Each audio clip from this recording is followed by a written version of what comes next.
Hey guys, I hope you guys are doing good today and welcome to today's video. On today's video, we are going to talk about something on Nginx. So particularly Nginx restart and Nginx reload. So restart and reload has a super cool differences. So people will make mistakes. Instead of reload, they will just go ahead and restart. So instead of restart, they will go ahead and reload. So reload what it is and restart what it is. So what exact the difference that we have? So this is something you should be knowing because it's very important. So restart will create a downtime, reload it doesn't. So restart will create a new PID, reload it doesn't. So something will happen actually, the connection will get closed. So this in reload the connection, it won't get closed actually. So this is something like thing, the small things that you should be knowing it actually. Okay, so the first point that we are going to talk about, Nginx restart terminates all current connections. Basically, it will shut down all your existing current connection. So you can do a net start with that particular PID, and then you may check out like how many connections has been established, how many connection has been in time in sync, how many connections has been in fin acknowledge. So those things are there, right? So you may see like how many established connections. So these connections will get automatically gets terminated very immediately and start a new Nginx process, and it will create a new Nginx process. It happens, right? Whenever you kill the process, it will create a new process. Okay, it will suppose its new old process is 249 and new process could be 530. Something will be there.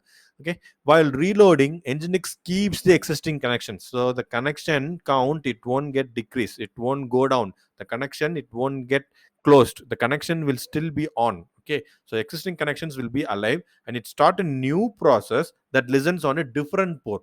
Okay, that's the core difference. Okay, and restarting Nginx clear all cache data in the Nginx memory. So we have a RAM memory, and inside that we do have certain caches for the Nginx. So if you restart, so what it will do is like it will wipe out all the caches actually. So for example, like if they have some kind of cache, the static content, it has some cache actually in your RAM, so it will get automatically well wiped off. Okay, so the new process will get started, it will kick off, and this Nginx process will come up, and users will see some kind of latency. While reloading, Nginx does not clear the cache, so cache will be there in your RAM memory, so there won't be seeing any latency issues actually. Okay, so restarting Nginx is more aggressive approach. So this is an aggressive approach. That's what's the reason that we can check it. So that is usually used when a major change have been made, server configuration, or when server has been encountered in critical error. At the point of time, you may need to restart. Say for example, your Nginx is consuming a more memory. Okay, and your Nginx has some issue. So your Nginx is having high CPU.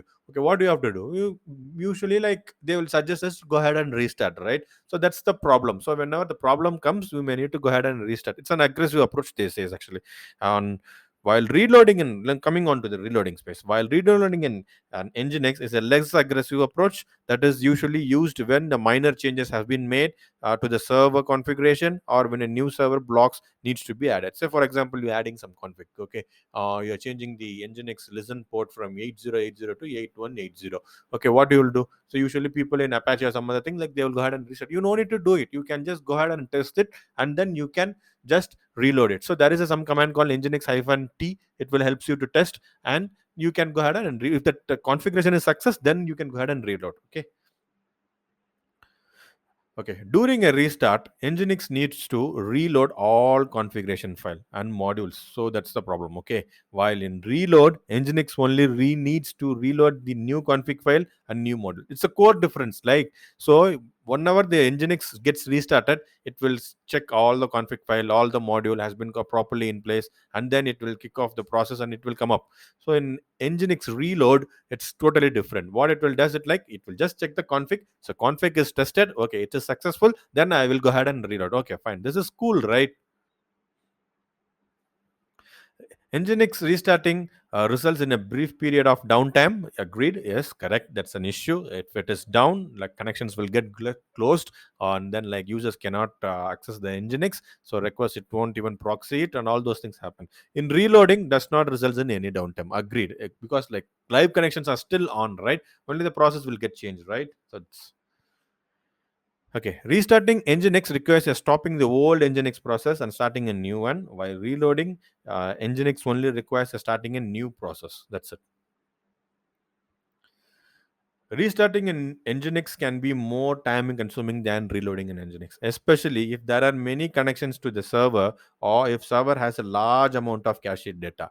So that's the thing that happens, right? Whenever the cache has to get it wipe off, if cache has a lot of things, then it will take some time. So if the connection count is more than 20,000, sorry, 2,000 or 3,000, 20,000, it will get crashed. So 2,000 or something, it's there, then it is has to kill all the connections gracefully, and then it has to restart it, and then it has to come up once again. So it takes some time consuming, right? So this is the process. Okay guys, that's all I have. I hope you might have enjoyed this particular video, and please do subscribe it. Thank you so much.